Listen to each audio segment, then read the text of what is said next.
15 godina ovo ruglo tu stoji, vlasti se mijenjali, niko ništa nije napravio, žalostno, ali istinito. Bilo bi dobro da se sada pokrenu te inicijative, da se makne ovo sa ovoga terena. Šta će biti na ovome terenu, nek vlasti odluče, da li će biti igralište, da li će biti parkiralište ili bilo šta, samo da se očisti. Apsolutno ovo nije pristojno da se nalazi u ovoj sredini. Žalostno, ja sam 2010. godine poslao dopis gradonačelniku, nisam dobio odgovor. Prošle godine, to 2012. poslao dopis, nisam dobio odgovor.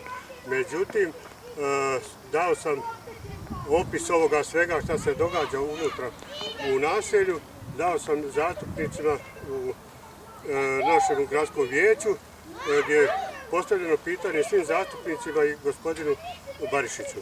Međutim, gospodin Barišić nije na to ništa odgovorio konkretno, nego samo rekao tu je puno problema, da će on odgovoriti pismeno. A očito da gradonačelnik sa ovim problemom nije uopće upoznat.